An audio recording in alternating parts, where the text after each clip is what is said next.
Monsieur Le Chevalier-Stéphane. Merci Monsieur le Président, Madame la Vice-Présidente, chers collègues. La jeunesse est notre avenir, nous devons lui permettre d'accéder à une place dans notre société, affirmé en 2013 dans leur introduction les rapporteurs de l'autosaisine du Césaire intitulée « Quelles solutions en Bretagne pour les jeunes sortis de la formation initiale sans diplôme ?»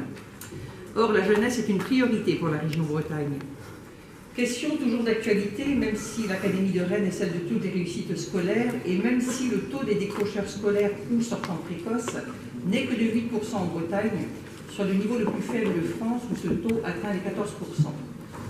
Cette singularité, ajoutée à celle du nombre de jeunes qui ne recourent pas à leurs droits, disparaissant ainsi des radars, souligne la nécessité d'organisation adaptée à la réalité et à la singularité de la Bretagne, de ses acteurs et de ses territoires, ce que propose la démarche de PSAD dans une démarche transversale sur ce bordereau.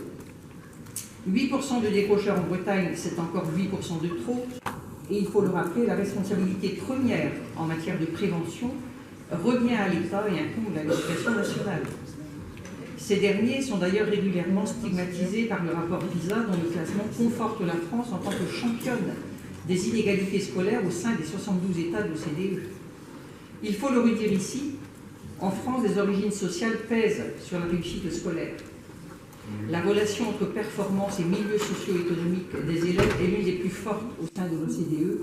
En d'autres termes, plus on vient d'un milieu défavorisé en France, moins on a de chances de réussir et partant, beaucoup d'élèves sont ainsi laissés au bord de la route.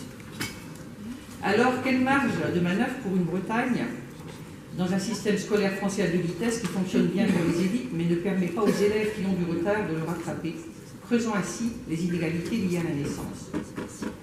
Nous sommes loin de l'égalité et de la fraternité alors que cet enjeu de cohésion sociale est aussi un enjeu de cohésion civique.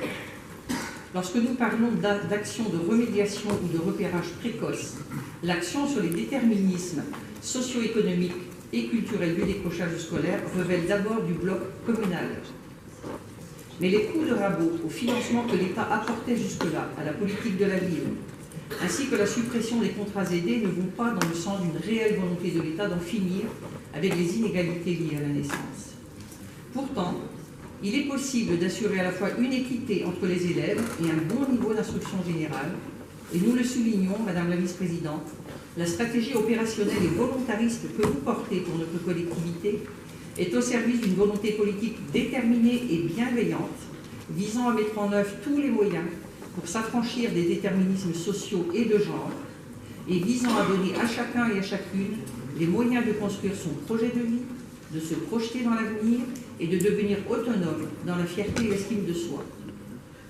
Nous entrons donc par la porte du problème du décrochage scolaire dans une question fondamentale qui est celle du monde et de la société que nous voulons.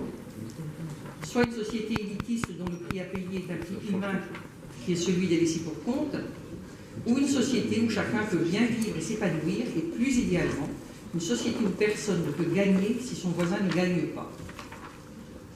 Les régionalistes se réjouissent donc des dynamiques mises en œuvre et coordonnées par la région Bretagne et espèrent que grâce à elles, en Bretagne, le décrochage scolaire ne soit plus une malédiction ou une fatalité, mais au contraire que les jeunes concernés ainsi que leurs familles soient accompagnés et se sentent accompagnés pour réussir. Merci. Merci.